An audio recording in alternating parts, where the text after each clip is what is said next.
बिल्कुल अपाइन है और वेलकम की बात का। और ऐसा यूजीसी के नियम में कुछ बड़ा नहीं है जैसा देखा जा रहा है। और मेरा ख्याल है कि ये बीजेपी का षड्यंत्र है। एक तरफ विरोध कराओ और दूसरे तरफ और दोनों खुश हो जाएंगे, और ये चाल है इसके पीछे।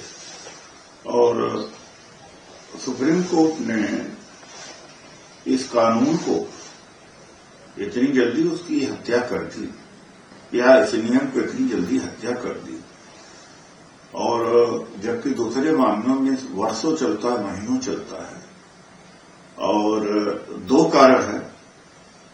एक तो ये जो केंद्र और उत्तर प्रदेश दो शक्तियों के बीच की लड़ाई है, तो उधर उत्तर प्रदेश सरकार ने इसको बढ़वाया, और उसको हम कह सकते हैं अमित शाह और योगी के बीच जो लड़ाई है, तो यूपी ने ही फैलाई इसके लिए, तो इसको फैलवाया गया केंद्र को फंसाने के चक्कर में। एक तो ये एंगल है इसके अंदर, और उसको कोई डिनाई नहीं कर सकता।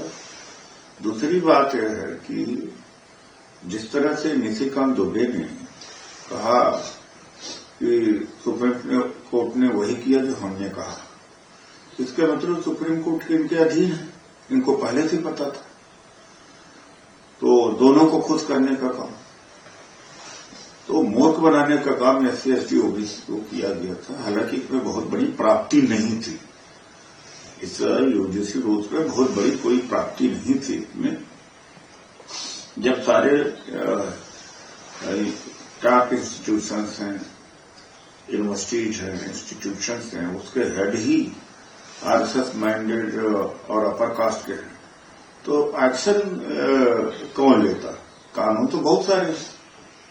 तो और एक बात है, जो दुरुपयोग का आरोप लगाया गया, तो फिर सारे कानून इस तरह से खारिज कर दिए जा सकते हैं, जैसे चाहे पॉस्को हो, रेप का हो, दहेज का हो, सबको खत्म कर दो कि उसमें मिसयूज हो सकता है, तो फिर तो कोई मतलब नहीं होता। तो ये दुर्भाग्यपूर्ण है जो सुप्रीम कोर्ट ने फैसला दिया है, और ये दुर्भाग्यपूर्ण है जो बीजेपी ने साजिश किया है SC ST OBC को एक खुश करने का। और इनका इतिहास पहले से रहा।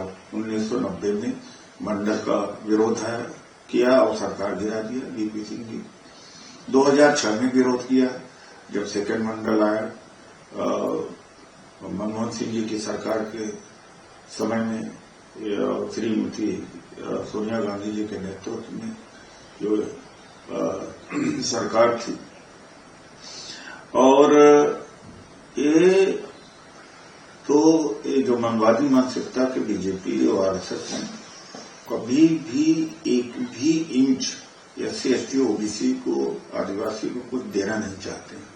बस हिंदू मुसलमान का, हिंदू ईसाई का झगड़ा दिखा करके इनको हिंदू बनाकर वोट लेना चाहते हैं, बाकी इनको गुलाम ही बनाना चाहते हैं।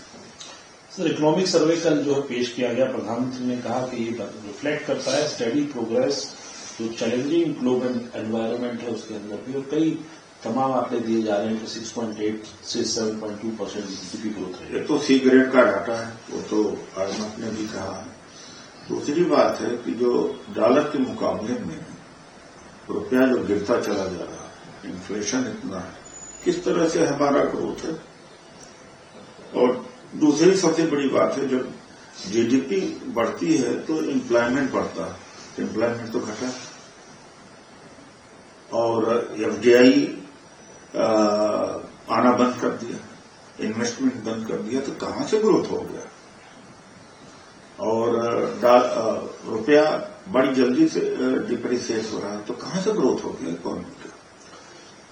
सर, अजीत पवार की जो उनकी मृत्यु हुई है, उसके बाद अब सियासी बातें भी खड़ी होनी शुरू हो गई हैं। जांच की जो उनकी बात है, देवेंद्र फडणवीस से आप सिविल डिवीजन में उससे कह रहे हैं तुरंत उनकी जांच जल्द से जल्द टाइम बाउंड मैनर में इस पूरे मामले की कराएंगे। शिवसेना कह रही है, जो उद्धव ठाकरे शिवसेना है, कि प्रधानमंत्री ने 70,000 करोड़ का आरोप लगाया था जो साबित नहीं कर पाए, अब उसके लिए माफी मांगी है। उसके अलावा एनसीपी के जो ग्रुप है, इनका अजीत पवार ग्रुप जो मुख्य एनसीपी है, वहां पर भी कार्यकर्ताओं की मांग उठने लगी है कि जो उनकी वाइफ है सुमित्रा पवार, वो अब डिप्टी सीएम का पद संभाले। ये बड़ा बहुत ही इम्पोर्टेंट क्वेश्चन है। प्रधानमंत्री जी ने कहा था कि अजीत पवार 70,000 करोड़ के आरोप में लिप्त हैं और जेल भेज करके रहेंगे। जेल तो नहीं भेज पाए, लेकिन दुर्घटना में वो स्वर्ग सिधार गए। और उस पर बीजेपी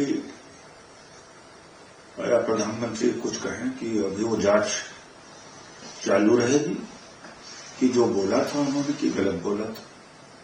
ये तो सवाल लोगों के मन में है। ये सवाल बड़े, हालांकि 2 दिन तक शोक था तो लोग नहीं बोले, लेकिन ये है सवाल कि नहीं आगे। अच्छा, दूसरी बात, अजीत पवार जी ने भी कहा कि उनके पास में भी फाइल है। तो ये सारी चीजें लोगों के दिमाग में है, लेकिन मैं इस दुर्घटना से जोड़ करके नहीं देखता हूं। मैं कोई विवाद नहीं पैदा करना चाहता हूं, लेकिन जांच तो होनी चाहिए। 2023 में वही एयरक्राफ्ट क्रैश हुआ था संभवतः, और फिर वही एयरक्राफ्ट यूज हुआ है और सधे हुए पायलट थे और विजिबिलिटी 3 किलोमीटर तक की थी। इसमें संभल सकता था।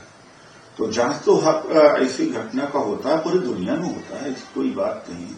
वो तो रूटीन की बात है कि क्या रीजन्स थे जिसकी वजह से क्रैश हुआ।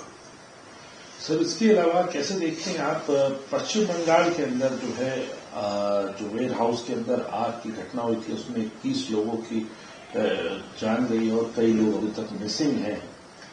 बीजेपी कोर्ट के परमिशन लेने के बाद अब वहां मार्च निकालने वाली है। किस तरीके से देखते हैं?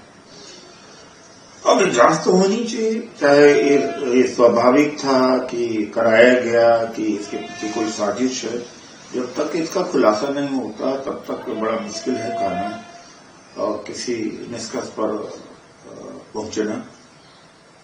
सुप्रीम कोर्ट ने सर तमिलनाडु के मामले में जो कई प्ली लगी थी, उन सबको लेके एसआईआर के खिलाफ वहां पे उन सबको लेके इलेक्शन कमीशन को नोटिस दिया है कि वो जल्द से जल्द उस बात को पब्लिक करे कि जो लॉजिकल डिस्क्रिपेंसी का मामला है उसमें ग्राम पंचायत भवन में, तालुका ऑफिस में सबके नाम को है प्रकाशित किया जाए ताकि समय मिल पाए लोगों को। वहीं दूसरी तरफ पश्चिम बंगाल के अंदर कई ऐसी लोगों के नाम बड़े चौंकाने वाले हैं कि एसआईआर के अंदर उनको चुनौती देने के लिए उनको नोटिस दिया गया है अपनी नागरिकता साबित करने के लिए। इसमें कई ऐसी महिला खिलाड़ी भी हैं जो भारत के लिए क्रिकेट खेल चुकी हैं। इसके अंदर झूलन गोस्वामी और फुटबॉलर मेहताब हुसैन भी हैं, जिन्हें बंगाल के अंदर एसआईआर का नोटिस मिला है। वो तो अमर्त्य सेन तक को मिला है, बहुतों को मिला है। और ये तो एक्सरसाइज एक पर्पज से किया जा रहा है। ये नहीं कि वोटर लिस्ट को दुरुस्त करने का कोई इरादा नहीं है। इलेक्शन कमीशन को और बीजेपी को अलग करके हम देख नहीं सकते। और सुप्रीम कोर्ट अगर तलब भी करे, सवाल जवाब भी करे, तो इलेक्शन कमीशन बाउंड तो नहीं है सुप्रीम कोर्ट को कंप्लाई करने का। बिहार के मामले में देख लिया गया था, जब आधार कार्ड के लिए सुप्रीम कोर्ट कहता रहा तो माने नहीं। और बुलडोजर वाला मामले में सुप्रीम कोर्ट का सख्त नियम जजमेंट है, उसके बावजूद में भी बुलडोजर चल ही रहा है बिना मौका दिए हुए। तो ये एक्सरसाइज जो पूरी की जा रही है एसआईआर की, वो रिजीम के लिए की जा रही है। दूसरी बात है, 10 रुपए का पेमेंट, 50 रुपए का पेमेंट सब डिजिटल हो रहा है। तो सारा डिजिटल इसको क्यों नहीं कर देते? पब्लिक देखे अपना, इसमें क्यों हाइड एंड सीक की बात हो? अपने आप क्लियर हो जाएगा चीजें। तो ये तो डेमोक्रेसी का मॉडर्न हो रहा है। सर, एक किस तरीके से आप देखते हैं, अब सीटी रवि एक जो भाजपा के नेता हैं, उन्होंने कहा कि नाथूराम गॉडसे ने मारा था महात्मा गांधी को, लेकिन उनके विचारों को कांग्रेस पार्टी मार गई है। इस तरीके से अच्छा, मतलब ये वो लोग बोल रहे हैं जो हत्यारे के साइड में, यानी जो गांधी जी को जिंदा कर रहे हैं, उन्हीं के पार्टी की प्रज्ञा ठाकुर ने क्या किया था, गोली मारते हुए। शर्म आनी चाहिए इन लोगों को। इनको न कोई शर्म है, न हया है, न इनकी नीति है। जो भी आते हैं वो जरूर बोल देते हैं। गांधी जी के विचार के हत्यारे यही हैं। गांधी जी का विचार अगर आज जिंदा है तो कांग्रेस का नाम कौन जिंदा रखा है? हेमंत बिस्वा शर्मा ने सर कहा कि कांग्रेस पार्टी ही है जिन्होंने पूरे मियाओं को जो है बसाया है। आसाम के अंदर हम उनको इस लड़ाई को लड़ते रहेंगे। और हालांकि एआईयूडीएफ के कई नेता ने कहा कि अपने बयान को वापस ले। इसके अलावा ये तक कह रहे हैं कि गौरव गोगोई जो है पाकिस्तानी एजेंट है, उनकी वाइफ भी हैं, और अगर उन पे गट्स हैं तो हेमंता बिस्वा शर्मा के खिलाफ केस करें। तो हेमंता बिस्वा शर्मा क्यों नहीं गौरव गोगोई के खिलाफ में कोई एविडेंस पेश करते? सरकार उन्होंने चुनौती दे दिया। दूसरी बात है कि कोई किसी को बसाया नहीं है, यहीं के लोग। और एक बात जरूर हो सकती है कि हेमंता बिस्वा शर्मा का डीएनए जांच होनी चाहिए। हो सकता है ये भारतीय हो ही नहीं, ये बाहर से आए हुए, क्योंकि एक बड़ा सा पॉपुलेशन स्टॉक है हमारे देश में, तो जो उसका माइग्रेशन यूरोसिया से हुआ है, और साइंस कह रही है इस बार, तो हेमंता बिस्वा शर्मा का डीएनए चेक होना चाहिए कि वो असम के हैं कि नहीं असम के। और मैं ये बड़ा गंभीरता से कह रहा हूं, इनका सैंपल लिया जाए और वहां के मुसलमानों का सैंपल लिया जाए और जांच किया जाए कि ये डीएनए कहाँ का है। सर, इसके अलावा उत्तर प्रदेश के मंत्री हैं सुरेश कुमार खन्ना, वो कह रहे हैं कैबिनेट ने अप्रूव किया इस बात का प्रपोजल कि जो हिंदू बंगाली परिवार है रिहेबिलिटेट किया जिन्होंने ईस्ट पाकिस्तान से, उनको जगह देंगे। और 99 परिवारों की जो मेरठ के एक इलाका नगला गोसाई है, गांव है, वहां पर में जो है उन्होंने आइडेंटिफाई भी कर लिया है और उन्हें जमीन जो है सरकार दी जाएगी, सरकार की तरफ से दी जाएगी। बहुत प्रीमियम और रेंट बेसिस पे 30 साल के लिए लीज पे। नहीं, हिंदू बंगाली और मुस्लिम बंगाली का क्या मतलब होता है तो इसी धरती पे। और जो चीन है और लाओस है, कंबोडिया है, थाईलैंड है, साउथ कोरिया है, जो बुद्धिस्ट है, क्या वो लोग वहां से भगा दिए? लोग तो चीनी ही यहां से विचार गया, यह है तो भारतीय विचार, वहां से इस्लाम का विचार है, लेकिन है तो इसी धरती के लोग, इसमें क्या भेदभाव करना? बल्कि सुरेश खन्ना का अगर हो सकता है डीएनए चेक कराया जाए तो लाहौर का मिल सकता है, अफगानिस्तान का मिल सकता है, इनके पूर्वज वहां से आ सकते। खन्ना